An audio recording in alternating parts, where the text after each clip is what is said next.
Who is your favorite celebrity in your country? I'm actually a big fan of Van, who is a very talented actress and also gains her reputation as a film producer. For me, she's totally an inspiration in the entertainment scene of our country. Do you often pay attention to famous people in the news? Well, I catch some celebrity news now and then, but it's not exactly a regular thing for me. If there's something big happening or some juicy gossip, I might take a peek. Would you like to become a famous person in the news? I would say no, because being in the news all the time isn't really my thing. I like my privacy. Having everyone watching every move just sounds overwhelming, so I'd rather keep it chill and do my thing without all the spotlight. Do you believe in the news about famous people in the media? Maybe not. With celebrity news, I have always got to be a bit careful. Different outlets may present information from their own perspective, so it's smart to check a few sources, or you might only get one side of the story. Do you spend a lot of money? Honestly, I'm not one to go all out and splurge money on everything. I'm more of a budget-savvy person. I like putting my money towards things and experiences that really matter and add value to my life. What do you often spend your money on? I usually spend a good amount of my money on the basics, stuff like food, housing, and education. Plus, I make sure to set aside some cash for hanging out with friends and enjoying the weekend outings. How do you save money? Actually, I'm a bit of a saver. I keep things in check by making a budget and tracking my daily expenses. And when I shop, I try to be smart about it to avoid those spur-of-the-moment buys. Did your parents give you allowances when you were a kid? Yeah, for sure. When I was a kid, my parents gave me some. They were pretty clever, though. They made me do chores around the house to earn my allowance, so I guess it kind of taught me the whole deal about working for your money. Do you like singing? Well, singing isn't really my thing. I appreciate music, but I prefer enjoying it as a listener rather than actively participating in singing myself since my voice is not that great. Have you ever learned how to sing? No, I haven't really learned how to sing. While I enjoy music, singing lessons just haven't been on my radar. I enjoy listening more than trying to perfect my own singing skills. Who do you want to sing for? Despite not having a really fine voice, I'd love to sing for my close friends and family. I believe singing for them would be a cool way to share good vibes and have a great bonding time together. Do you think singing can bring happiness to people? Yeah, absolutely. I think singing has this magical way of lifting people's spirits. Whether you're the one singing or just enjoying someone else's tune, there's this instant joy it brings. Are you good at memorizing things? Yeah, I'd say I'm good at memorizing things. Whether it's study materials, work-related information, or even just random facts, I have a knack for retaining details. It's actually been quite helpful. Have you ever forgotten something important? Oh, definitely. I think we've all been there. There have been times when I've forgotten important stuff, like deadlines or appointments. I've learned to use reminders and jot things down to avoid being absent-minded. What do you need to remember in your daily life? Every day, I've got to remember work deadlines, appointments, and all those tasks to keep things running smoothly. I often use calendars and reminders to help jog my memory. How do you remember important things? As I told you, I rely on my phone's calendar and reminder apps to keep track of tasks and appointments. Additionally, setting alarms can ensure that I don't forget crucial details in my day-to-day life. Is there any advertisement that made an impression on you when you were a child? Oh, totally. I vividly remember this candy commercial with a catchy jingle from my childhood. It had colorful animations, and every time it came on, I couldn't resist singing along. Do you see a lot of advertising on trains or other means of transportation? Yeah, for sure. Especially on buses and taxis, you can't escape the ads. They bombard you with all sorts of products and services. Sometimes, I feel it's kinda annoying. Screenshot. Do you like advertisements? Yeah, it really depends on the advertisement. If they're creative and tell a good story, I enjoy them. However, overly repetitive or intrusive ads can get on my nerves, so it's a bit of a mixed bag for me. What kind of advertisement do you like? I'm into advertisements that are creative and tell a compelling story. I appreciate ads that stand out and leave a lasting impression rather than the ones that just focus on pushing a product. Do you play video games? Sometimes. It depends on my mood and availability, but when I do, it's a great way to relax and enjoy some downtime. I like exploring different game genres and immersing myself in the virtual worlds. Would you watch others play video games? Yeah, I do watch others play video games, especially if they're seasoned players or if it's a game I'm interested in. It can be entertaining and a good way to pick up tips and strategies for my own gameplay. Do you think people spend too much time playing video games? Well, I think it varies from person to person. While some may spend excessive time on video games, others find a good balance. It's all about how responsibly each person manages their time. Do you prefer playing video games alone or with others? It really depends on the game and my mood. If it's a multiplayer game, I prefer playing with my mates. But for single-player games with a captivating story, I enjoy playing alone to fully immerse myself in the experience and storyline. Do you often feel bored? Not really, I don't get bored much. I keep myself busy with work, hobbies, and hanging out with friends. If I ever find a bit of free time, I just dive into new stuff or get creative to kill the boredom. When would you feel bored? I start feeling bored when I've got too much free time with nothing specific going on. It's like those moments when things get a bit too quiet. To beat it, I've got my list of hobbies to keep me entertained and shake off the boredom. What do you do when you feel bored? When boredom hits, I usually turn to my hobbies or pick up a book. Sometimes, I also explore new music or take a walk to change the scenery. It's all about finding something interesting or refreshing to do. Do you think childhood is boring or adulthood is? I don't find either of these life stages boring. Childhood is all about exploring, playing, and having a blast, while adulthood throws in more life experiences. They both have their own kind of excitement and are not boring at all. Is the city where you live crowded? Yeah. My city has its fair share of hustle and bustle, especially during peak hours. The streets, public transport, and everything gets buzzing with people going about their day. Is there a crowded place near where you live? Well, there's this cafe near my place that's always buzzing with people. It's like the go-to spot for locals, especially during the weekends. You can feel the energy with everyone chatting and grabbing coffee. It's a pretty lively place. Do you like crowded places? It really depends. I enjoy crowded places when there's a vibrant atmosphere, like at concerts or events. However, in some cases, like packed public transport during rush hours, it can be a bit overwhelming. When was the last time you were in a crowded place? Well, the other day, I was at this super crowded street market. It was like a sea of people. They all check out stalls and grab food. It was a bit hectic, but also kind of exciting to be part of that energetic crowd. Do you collect things? Yeah, I'm into collecting stuff.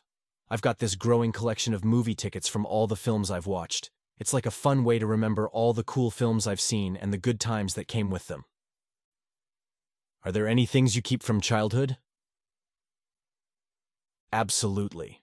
I've kept a pile of comics from my childhood. It's like a time machine flipping through those pages, bringing back so many nostalgic memories. And it's like holding onto a piece of my younger self. Would you keep old things for a long time? Why? It really depends on the item. I tend to keep things that hold sentimental value, like gifts or mementos from special occasions. For everyday items, though, I usually declutter to make space for new experiences and memories. Where do you usually keep the things you need? I usually keep the things I need in specific spots at home. Important documents go in a designated drawer while daily essentials are in easy-to-reach places. It helps me stay organized and find things quickly when I need them. Often lose things. Well, occasionally. I'm pretty good at keeping track of my stuff. I have a system in place, and I try to put things back in their spots. Of course, sometimes something decides to play hide and seek on me, but it's not regular. What can we do to avoid losing things? To avoid the whole lost and found hassle, it's all about having a designated spot for your belongings. It's a simple way to keep things in check and minimize the chances of losing stuff. Why do some people tend to lose things more than others? Well, it differs for everyone. But I guess some might have a lot on their plate, so it's easy to misplace things in the hustle, while others are naturally organized and tend to keep better track of their belongings. What will you do if you find something that someone else has lost? If I stumble upon something someone has lost, I'd do my best to track down the owner. If there's a name or contact info, I'd use that to reach out. If not, I might hand it over to a nearby authority, or the lost and found section.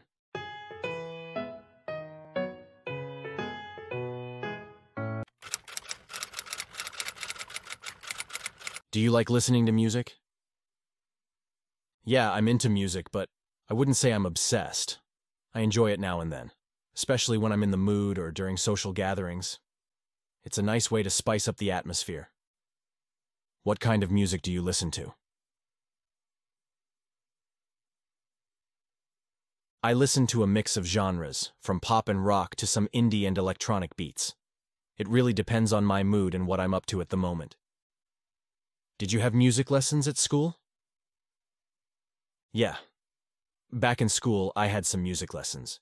It was part of the curriculum, and we got to learn the basics of playing instruments and figuring out musical notes. It was a fun break from the regular classes. Is it easy for you to learn music? Well, I wouldn't say it's a walk in the park, but I do enjoy learning music. It takes some effort and practice, and I might need to put in the time to really get the hang of it. Do you like cakes and other sweet foods? Oh, absolutely. I've got a bit of a sweet tooth, so cakes and other sweet treats are right up my alley. They're like a little slice of happiness in every bite. Did you like to eat cakes as a child? Definitely. As a kid, cakes were like the highlight of any celebration.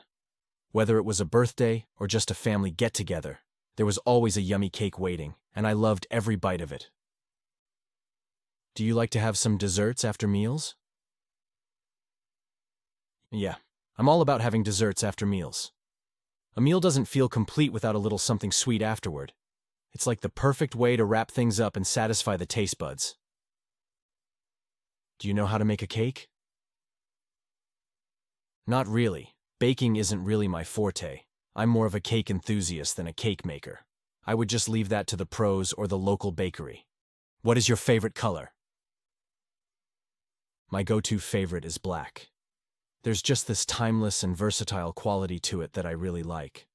It's like the cool, classic choice that never goes out of style. Do you buy clothes based on color? Not entirely. I'm not a strict color code person, but color does influence my clothing decisions. I usually go for black or white as they're easy to mix and match with anything. What colors do you want to paint your house with? I'd go for a combination of soothing tones like light blue and neutral shades. It creates a calm and welcoming atmosphere, and it's a color palette I find appealing for a home. What color makes you feel uncomfortable in your room? I'm not really into those super bright and bold colors in my room. I prefer more calming and neutral tones to keep things comfy and laid back. When did you start using social media? I started using social media when I was in my mid-teens, around 15 or 16.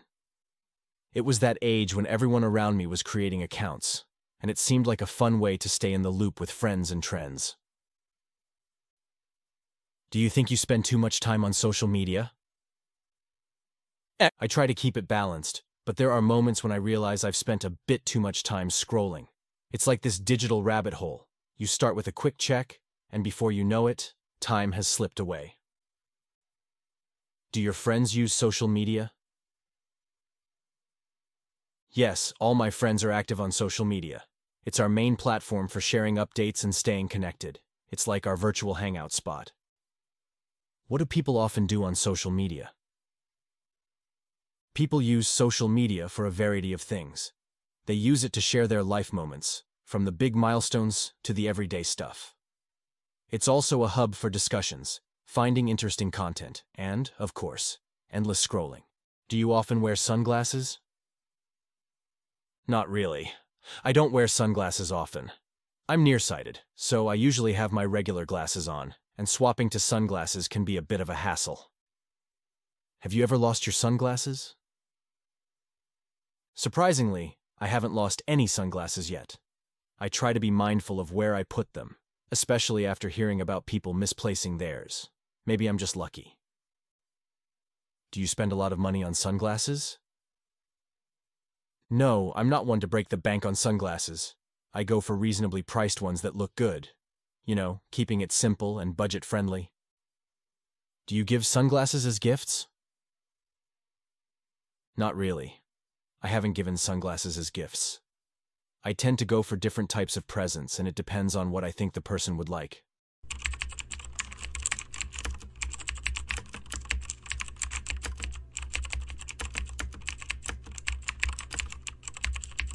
Describe a piece of work you did quickly. Well, even though I am not a professional procrastinator, sometimes I am just too lazy to do something and probably wait until the day before the deadline to finish it. And today, I would like to talk about the time when I had to design a PowerPoint presentation at lightning speed just a few hours before the deadline. As I vividly remember, this happened during my final year in university when I was assigned to present a critical analysis of one research paper in front of my class. Even though I had already finished the analysis and submitted the review to my professor, I was due to make a presentation. But unfortunately, I had completely miscalculated the presenting date, and it was not until the night before it was due did I realize my error. With the clock ticking, I sprang into action immediately and tried my best to gather all of my research notes and distill them into key points, which would be very important for making a well-designed and concise slide. Also, as my research topic was a bit complex, I had to use charts and bullet points as well as some images to break up the text and add visual interest, making my presentation less boring, I suppose. Thanks to the PowerPoint slide-making skills that I had learnt in a workshop, I managed to maintain a coherent flow throughout the presentation, even though I was not given too much time. To be honest, this whole experience was both frustrating and rewarding at the same time. While I actually had some time to reflect on myself and my lack of planning, I was also brimming with a sense of accomplishment as I was able to race against the clock and complete the task on time. But if you ask me whether I would like to do this again, I would probably say no.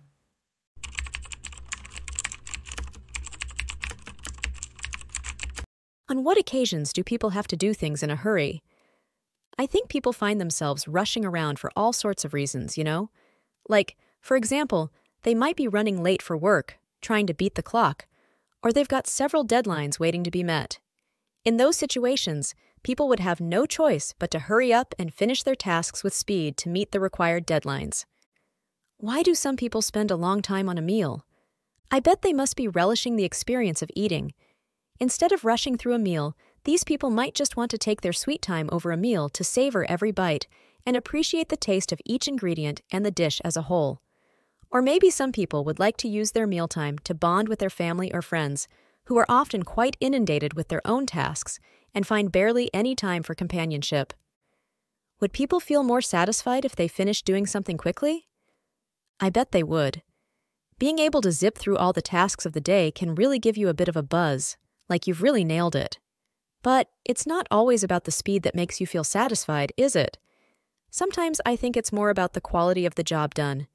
Finishing a bang-up job is probably always better than rushing through something and missing the mark. What might make some people more productive than others in completing tasks?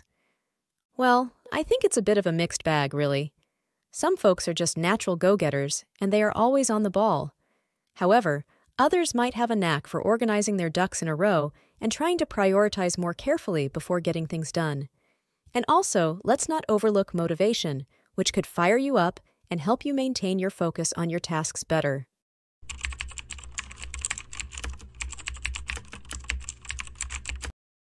Describe something that people easily lose. Well, I bet many people would share the same feeling with me when it comes to how easy it is for people to lose their AirPods, a very popular wireless earbuds from Apple. Trust me, it's a good thing as they are tiny, but I myself have lost 2 pairs and I'm just simply frustrated with these earbuds. As I have mentioned, AirPods are incredibly compact and fit snugly in the ear to provide a seamless and hands-free audio experience. But that portability is a double-edged sword, as these earbuds are extremely hard to notice and misplaced. People often lose them while going out, at gyms, or simply by leaving them in pockets of clothing that then go through laundry cycles, which was my case actually. And even when not in use, AirPods are usually stored in their charging case, which is also small and can easily slip out of pockets or bags. I mean, the lack of wires may bring us convenience, but without anything to physically tether the earbuds to the user or their devices, they are likely to be left behind unnoticed. So in order to prevent losing AirPods, I often have to place the case in a designated spot, like a specific compartment of my bag or a particular place at home or work.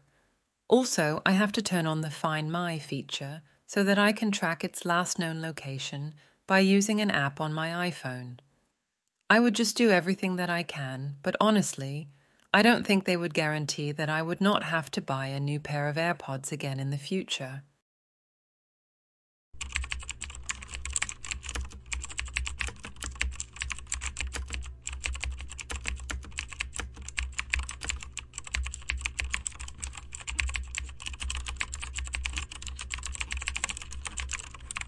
If people tend to lose things more often than others. Definitely the scatterbrains or the daydreamers, I think. They're usually juggling a million things at once or getting their head on the clouds, so I suppose it would be much harder for them to remember where they have put their things. And we should not forget the busy bees who are always inundated with too many tasks in a day, which makes it way more difficult for them to track their belongings. What kind of things do people often lose? Well, I suppose we often lose things that are small and easy to miss when we are in a hurry. Keys are notorious for playing hide and seek all the time. Wallets also have a knack for disappearing just when you're about to foot the bill right. And our phones, of course, are slipping out of pockets and getting buried under piles of clutter all the time. Why do some people find lost things easier than others? They must have a knack for finding things, I suppose. Those people probably get an eagle eye to help them spot things that others would walk right past.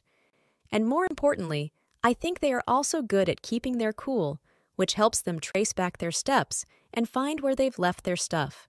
It's like they've got a mental map, and the only thing that they have to do is to piece together the puzzle. What are the reasons why some people pick up lost things and don't give them back? Well, that's a tricky one, I think.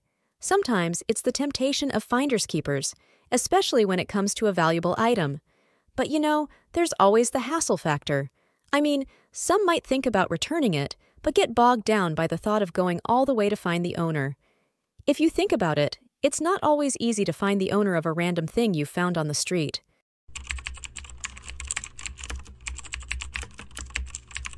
Describe a skill that you learned in your childhood. Well, I think there is one common skill that many of us learnt in our childhood. It's swimming, an invaluable skill that I think everyone should possess. As I can recall, this skill was imparted to me when I was around 5 years old. My parents, particularly my dad, wanted to ensure my safety around water and also understood the health benefits of swimming, so they enrolled me in swimming lessons with some other kids in my neighborhood. I can still remember grappling with the basics of swimming, like keeping afloat, and mastering proper breathing techniques. We, the kids, were a bit shy, and it took us a lot of time to learn the ropes of swimming, but our instructor at that time was very patient and encouraging. She really had a knack for making learning fun with a lot of games and exercises to build our confidence in the water. And by the third lesson, we had already been able to move from the shallow end of the pool to the deeper parts with confidence. And you know, we all learn swimming firstly for its health benefits, right? It's like a way for many of us to become more active, which is so important in today's sedentary world. But more importantly, I think we learn how to swim to ensure our own safety around water bodies, especially when you go to the beach. So for all of those benefits, I am sure that my parents have made the right choice to send me to swimming lessons, haven't they?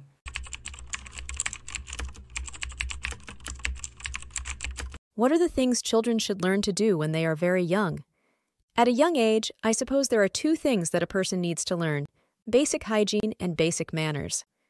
Apparently, taking care of one's hygiene by brushing one's teeth, washing up before going to bed, and so on, is very important for a kid to ensure their own well-being. And with the help of their parents, children can also learn to share, to play nicely with others, and to show respect to everyone. These are the ropes of social manners that everyone needs to acquire as soon as possible. Do you think children and adults learn in different ways? I do believe so. The little ones might find it easy to comprehend new knowledge since their brains are still available to soak up new information. That's why the young often learn through hands-on experience and activities. But this is probably not the case for adults who might need a bit more structure while learning. So they would prefer something well-planned and reasonable rather than something too spontaneous like children's activities. Their learning process is also quite different, as adults often learn through connecting the dots, which means that they would build new knowledge based on what they have accumulated in advance. What can children and older people learn from each other? There's a bunch of things that the young and the old can swap. While youngsters can give the seniors a crash course in technology and today's smart devices, the old can share their wisdom and experience to the kids through their stories and real-life events. It's a two-way street, and each party will reap certain benefits along the way. What is the best way of learning a practical skill? When it comes to practical skills, I think diving headfirst into the matter is often the best way. I mean, it might be too challenging for people to just stick to theories and learn how to execute something with their hands. So most people would just prefer learning through trial and error instead of just merely memorizing the theory. You can't ride a bike by reading about balance all day, right? You have to hop on and pedal to really get the hang of it.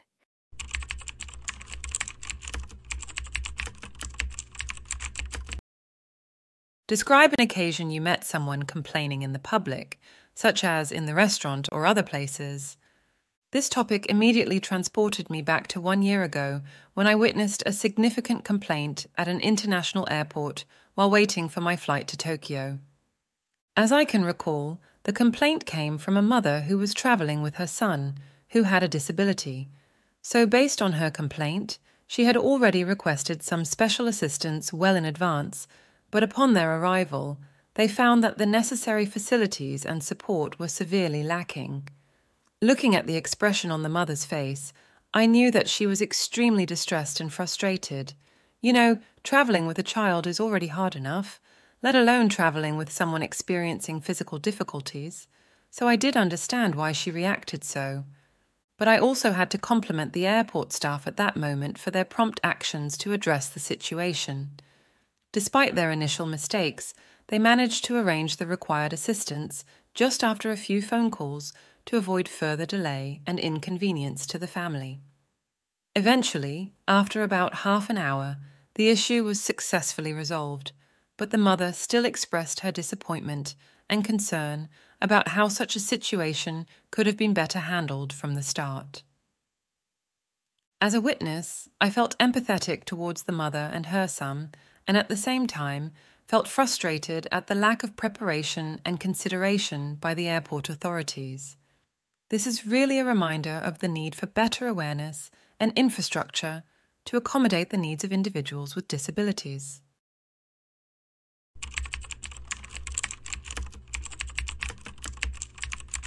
Companies train their staff to deal with complaints.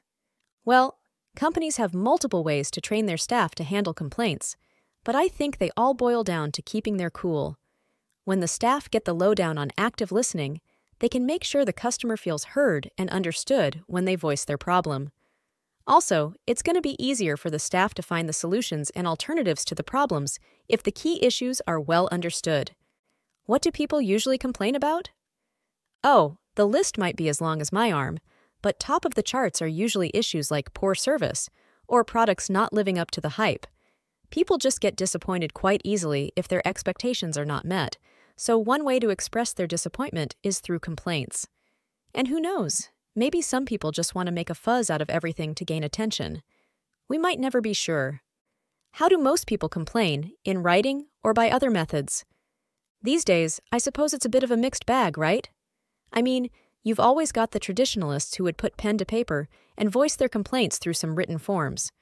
But then, the tech-savvy crowd are more into firing off emails or airing their complaints on social media, where they can obviously make a splash out of their situation. How do people often respond to poor customer service? Well, I think reactions can vary depending on how poor the service is. If it's something tolerable, people might just let it slide and may still come back. However, if the situation is too bad, some might just choose to spread their word of the bad experience, and this may travel through the internet like wildfire. This might deal a fatal blow to the business, but most of the time it just leaves a bit of a strain on the company's reputation. Who is more likely to make complaints, older people or younger people? It is hard to tell, though. Well, I know that the older crowd often have high standards and aren't shy about expressing their disappointment directly. But at the same time, the younger guys today also don't hesitate to raise their voice when it comes to any issues. Instead of beating around the bush, they would just be really quick to tweet or post when things go south.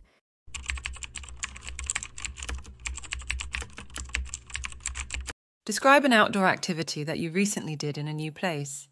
Well, I immediately think of my exhilarating adventure of parachuting in Phu Luong, which is a breathtaking nature reserve in Vietnam, just a few months ago. This adventure was a totally new experience to me compared to my previous parachuting experience in Hoa Binh, another very prominent spot for this activity. Unlike Hoa Binh, where the landscape was more about vast expanses of water and low hills, Phu Luong offered me a dramatic backdrop of towering mountains and valleys. To be honest, when I was waiting for my turn, the sense of anticipation built up to the point that I could barely breathe. But at the moment of jumping out the aircraft, I was feeling my adrenaline rush so vividly upon beholding the panoramic view of Phu Luong beneath us. It was a starkly different sensation from my previous trip to Hoa Binh, where the scenery was more familiar and somewhat not as exciting. To add to the excitement of the trip, I was joined by a group of like-minded friends who shared the same love for outdoor activities and parachuting. We had also embarked on the trip to Hoa Binh, and this was the second time we had been on a parachuting trip together, and as we had expected, we all fell in love with Phu Luong. Looking back, doing this activity in a new place like Phu Luong really injected an extra dose of thrill and novelty in me. It was not about the parachuting itself, but also soaking in the new surroundings. I would highly recommend this place for any adventure lover who is seeking a totally exhilarating experience.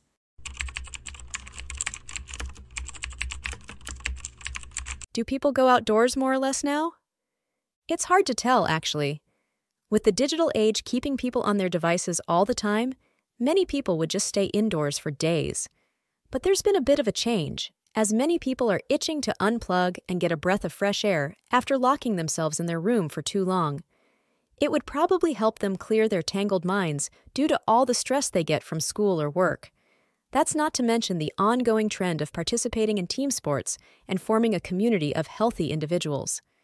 I think this would surely push many people out of their sedentary lifestyle.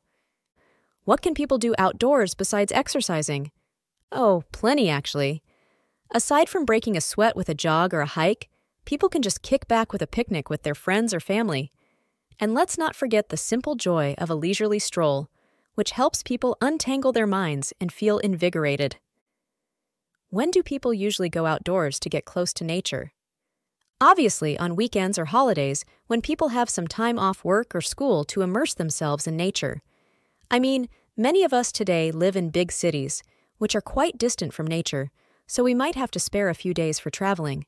But honestly, anytime people want to take a break from the daily grind, they might just want to pack their bags and go. Nothing complicated. Do people in Vietnam like doing outdoor activities in the wintertime? Well, I cannot speak for everyone in my country, but I think the cold doesn't really put a damper on the outdoor spirit of us, especially the elderly. Sure, it's very cold outside, and you might stand a high chance of getting sick by going out. But we might bundle up just a bit before moving on with our daily exercises or any outdoor activities.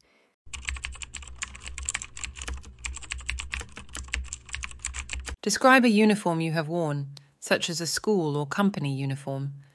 Well, for this topic, I would like to talk about a very memorable uniform that I wore when I was in high school. It's a unique uniform worn by every member of our school clubs during some events of our school. Since we were the organizer for those events, we would like to stand out in the crowd a little bit. As I can recall, the uniform was a blend of comfort and style. I mean, it is quite obvious that if we hadn't worn something comfortable, it would have been so difficult for us to run around managing various activities of the event. But that doesn't mean we had to sacrifice the aesthetic of the uniform for comfort. Our club mixed a vibrant red t-shirt with dark jeans to create a semi-formal look. Plus, the material of the t-shirt was light and quite breathable, which was essential considering all the running around and the various tasks we had to handle at the event. I remember the day of the event when I had to wear the uniform for more than 10 hours. It was not what I had expected. Apart from the comfort that it brought, I also felt a profound sense of responsibility and unity. It was like knowing that you're part of something bigger, which constantly reminded me that I had a huge role to play, and the success of the event would be determined by the work of each member of the team, including me. That's why I felt compelled to do great through the whole event. Looking back, I think wearing this uniform was a rewarding experience. I mean, it was not just about the outfit that made us feel great, but also about the emotions that it invoked in us. A sense of unity, belonging to the club, and also the pride for organizing a successful event.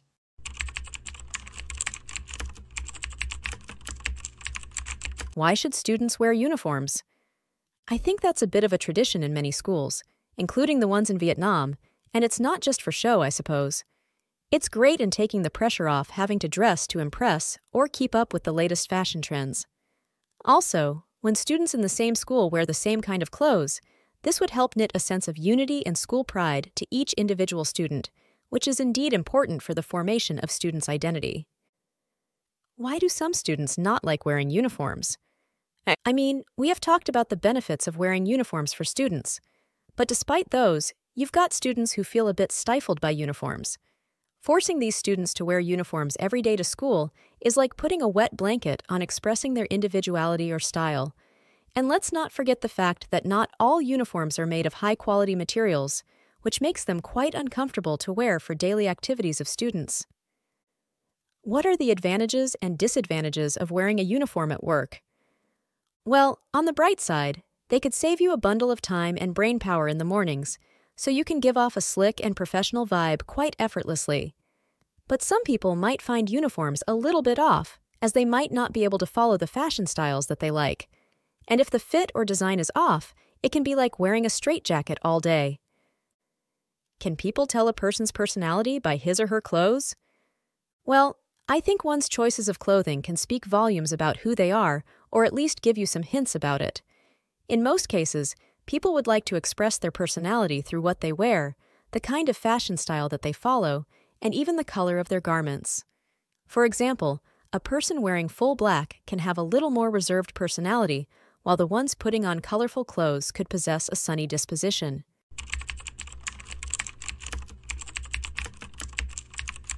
Describe a time when you used a map. Well, to be honest, I would never imagine myself using a physical map before, since I usually find anything I need in the Google Map application. However, during my solo trekking trip to Ha Giang last year, I had to rely entirely on a paper map, as there was barely any cell phone signal up there. As I can vividly recall, I used a map of Ha Giang to chart my course through the winding trails of the area. Even though we had a local guide who supposedly knew the area like the back of his hands, he couldn't help us much due to some language barriers. That's why the physical map was our lifesaver as we traced the route and identified landmarks on the way. I mean, this experience was totally new to me. Yet it was also a refreshing throwback to my childhood, when my parents still had to use one every time we were on vacation or to a new area. Thanks to this, I now know that I am not that bad at navigating, as I managed to make all the decisions at crossroads based on my interpretation of the map. Looking back, I think the absence of my map application actually made the journey much more intimate and rewarding. It was truly an exercise in self-reliance and adaptability, which boosted my self-confidence by a bunch. If you have never had an experience like this, I would highly recommend you try it once. It would probably give you a sense of novelty and adventure.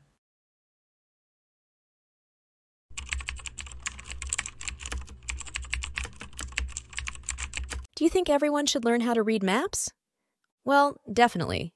I mean, sure, we've got all sorts of tech at our fingertips, but there's something about map reading that sharpens your sense of direction and spatial awareness.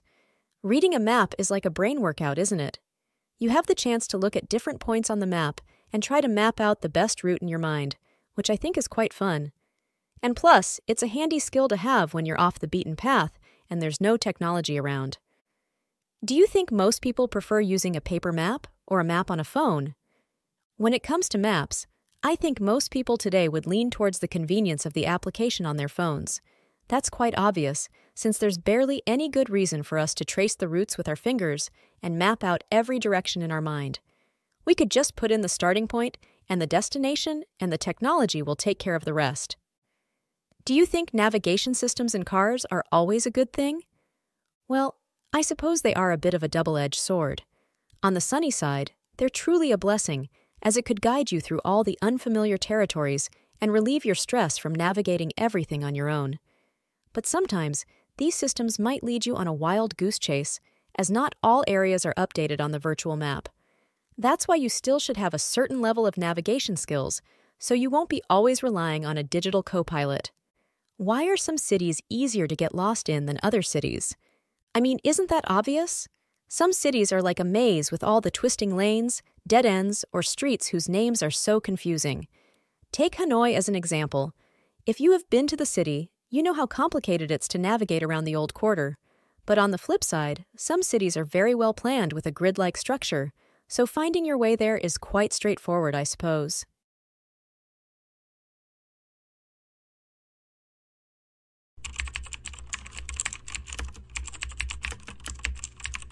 Describe an unusual holiday you had.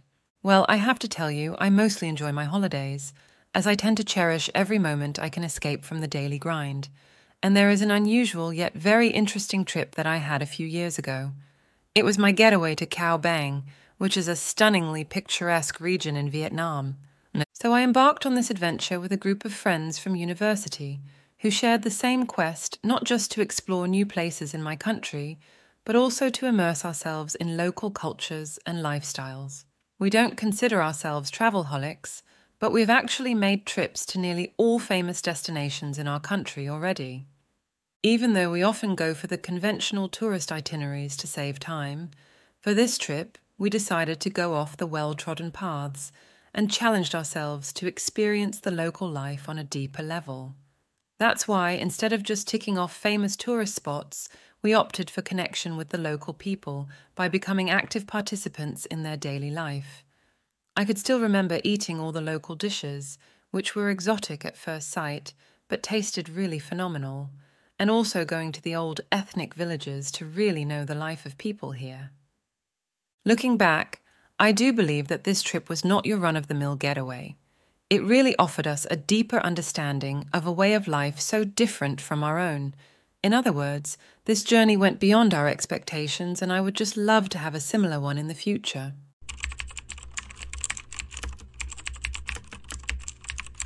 What are the most popular places in Vietnam for holidays?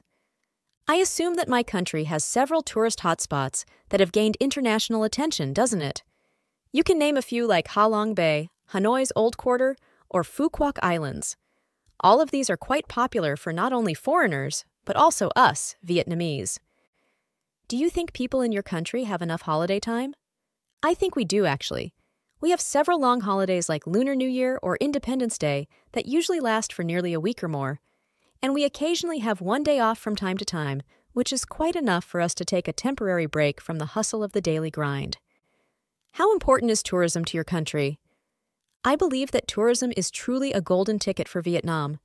Obviously, it's a good way for my country to attract tourists and gain economic benefits from tourist spending. And more importantly, it's also about showcasing the tapestry of our culture, history, and natural beauty. So, welcoming tourists to our country is not only an economic drive, but also a promotional tool, I suppose. Do you think holidays abroad are a good way to get to know another culture? Yes, definitely. It's a great way for us to immerse ourselves in the new culture and experience the life of the locals. I mean, you may learn about a culture through books, films, or music, but nothing can beat the hands-on experience of tasting local cuisine or strolling along the streets. A trip to a new country for a few days can certainly give you the opportunity to dive deeper into the heart of a culture, making it come alive in front of your eyes instead of being static like in a textbook.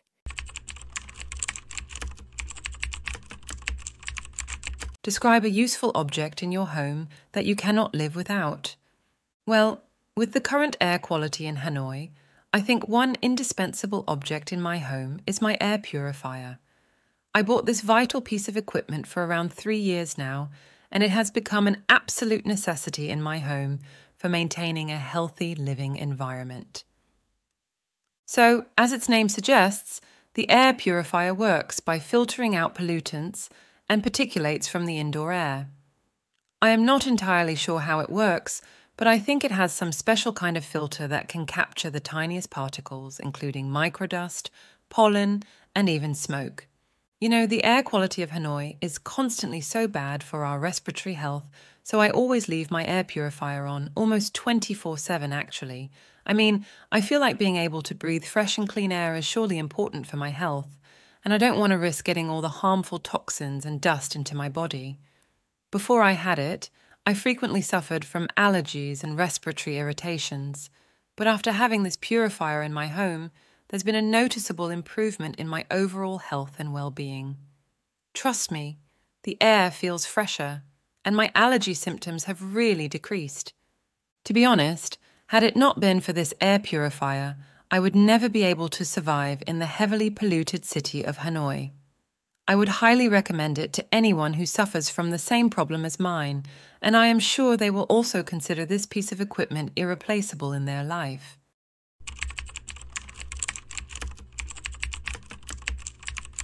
Which equipment in the home do people use most frequently? I think all the kitchen appliances will be in use most of the time. Like the fridge, for example, it's probably always on, and the stove or the air fryer will fire up at least 2 times a day for lunch and dinner. Also, let's not forget the dishwasher in many families working as hard as it can to make dishes clean and fresh. Do you think people sometimes have too much equipment in their homes? It's easy to go overboard with household appliances, isn't it?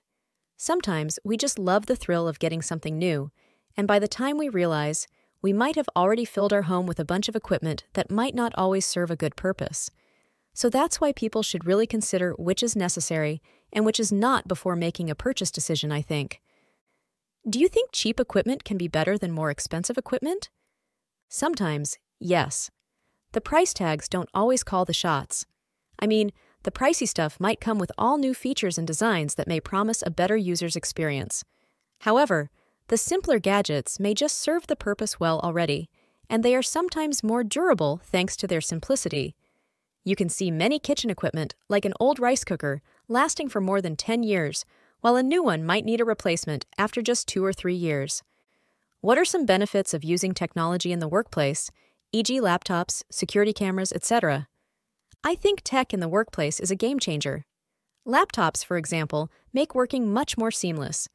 You can work from basically anywhere and anytime as long as you have an internet connection. And there's software that can streamline tasks effectively to keep the wheels turning. It's all about efficiency, flexibility, and freedom, right?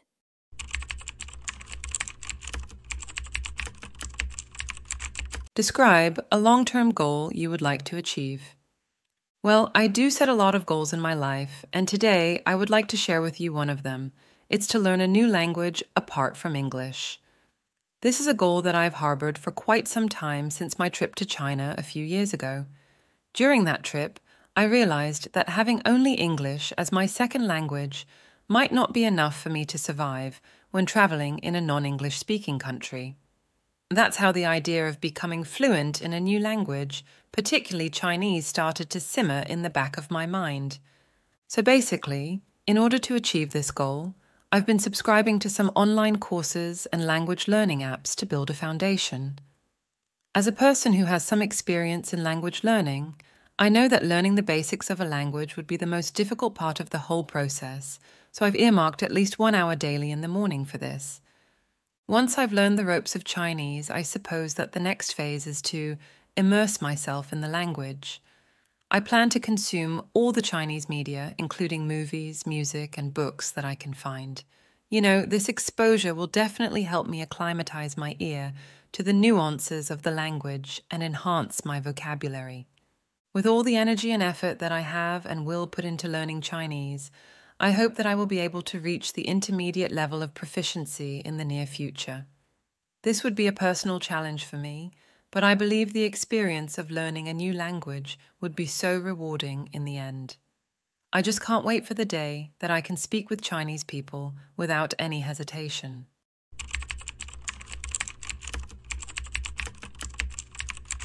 What are the kinds of goals that young people often have? It's hard to tell since I know that young people today are often setting their sights on a whole spectrum of goals. Some are aiming for academic success by pursuing their master's degree and more. Then there's the dream chasers who are willing to turn their passions into careers, and these people often work in arts, tech, or entrepreneurship. I can't just list them all here, but you know how diverse people's goals are today. How can schools help young people to achieve their goals? Schools can certainly aid young folks in achieving their goals in multiple ways. First of all, obviously, they equip the young with knowledge to help them build a foundation for their future career. And more importantly, schools also offer a mix of mentorship, practical skills, and opportunities for the young to experience the real world in a way. These are extremely vital for them in the future when they have to navigate their path themselves. Getting some training in advance is surely a boost, I think. Is it always important for young people to have goals? While I know that having goals can give direction and a sense of purpose for the young, so they would not get lost, I don't think setting a fixed goal is not always a must. I mean, it's not a race, and it's sometimes okay to not have it all mapped out. Many people would like to explore and find their own ways through their own experience. For these people, I think it's more about enjoying the process rather than finding satisfaction from achieving the final result. What can people do to prepare for their life in the future? Plenty of things, I suppose. People can start with building a foundation for their future by acquiring the skills, the knowledge, and also the experience of the things they want to do. And from that base, they can start to build a network of connections that can open doors and offer them more opportunities in life, making their life much easier. During the process, one must also arm themselves with a strong mentality because resilience is one of the most important factors for people to continue their path and not just throw in the towel when they encounter difficulties.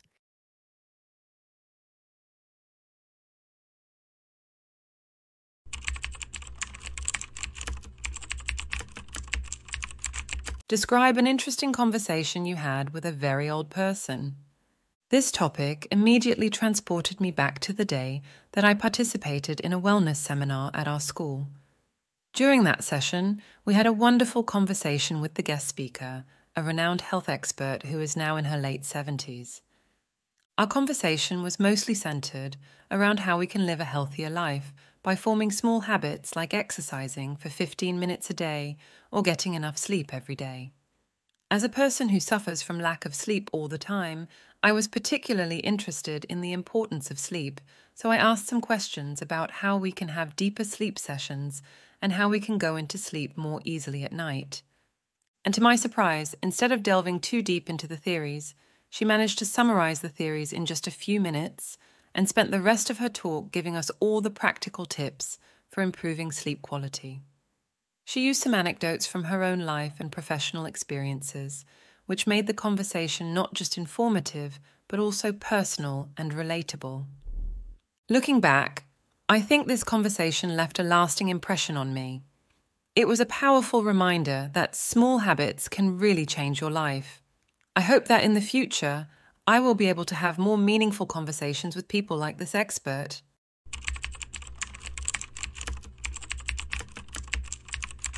What can young people learn from older people? A lot of things, I must say. Young people can really learn about history and culture through the back in my day kind of stories from the older generation. These are not like the ones you find in history books. They are drawn from real experiences, with real emotions and reflections from the old. And on top of that, patience, resilience, and perseverance are often part of the package. These lessons may help the young navigate through different life occurrences, allowing them to make the right decisions. What are the advantages of living with people of different ages? When living in a multi-generational environment, people might find themselves in a mix of perspectives about different things in life, and this is like a crash course in patience, understanding, and mutual respect. They could learn how to listen to others' views and give proper reactions in a respectful way. This is certainly very important for our personal growth, regardless of our age. Do you think older people can do some jobs better than younger people? Of course. I mean, older individuals might have the upper hand in jobs that require wisdom, personal experience, or a nuanced touch like mentors, counselors, or artisans. Their years of experience would definitely allow them to give more valuable advice to others. If you put a younger person in the same position, the job might not be done with the same quality due to the potential lack of experience, unless that individual is extremely talented for their young age. What is the best age for people to stop working and retire? Well, I doubt there's a one-size-fits-all answer to this question. Depending on their health conditions and desires to continue working, many would choose to retire at the golden years of 60, while others whose spark stays kindled much longer might not retire at all. You can see a lot of people working until the age of 80 or 90 in Japan, a country well famous for their aged workforce. Describe a public facility that has been renovated and improved. The public facility that immediately comes to mind is the Central Garden in my hometown. So this garden has just undergone a significant renovation that really transformed the way we, as citizens, experience it. So before the renovation, the garden was a quite modest place with a few aging benches and a children's playground that had seen better days. And even the pathways were uneven, which made it difficult for us to stroll around or have a jog. This situation prolonged for a while before the local council considered a comprehensive project to breathe new life into this public space. And they actually did. The old playground was replaced with modern and safer equipment, while the pathways were relayed to make it easier for people to move around. But perhaps the most striking change to the garden was the enhanced landscaping, which included the planting of additional trees and flowers.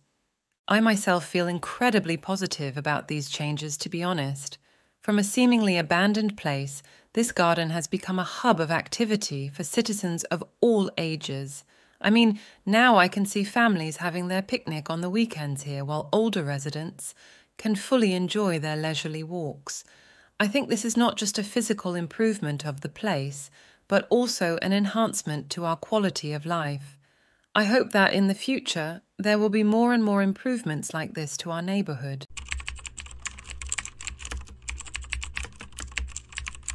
What are the kinds of public facilities that many people use where you live? Around my neighborhood, public facilities are often the hubs of the community. We've got parks, which are always the dream destination for anyone yearning for some relaxation after work or school. And we also love our gyms and sports centers, where people come to do a quick workout or play sports together. Do you think younger and older people use the same kinds of public facilities? I mean, it's a bit of a mixed bag, isn't it? I know that the young ones might flock to parks or some digital hubs where they can find their peers and all the activities of their taste. Meanwhile, the older crowd might lean towards tranquil gardens or community centers where they can immerse themselves in peace. But there are always crossroads like libraries, parks, or sport facilities that both the young and the old might want to visit. Are new public facilities always better than old ones? When it comes to quality, I must say new public facilities are much better than the old ones. People can enjoy the highest quality facilities for their comfort and convenience. However, it's not always about the quality that keeps people attached to a place. Sometimes, the old facilities have their own stories and a sense of familiarity that's irreplaceable. That's why many people, especially the old, always come back to their old places of comfort. Why do towns and cities need good facilities for the public? For me, towns and cities are like living organisms, and good facilities are the healthy veins that keep these places alive. Without good facilities, the residents might lack communal spaces to connect with one another. In other words, high-quality facilities are not just amenities, but also community hubs for social bonds, which are certainly important for the well-being of the community and the cities or towns themselves.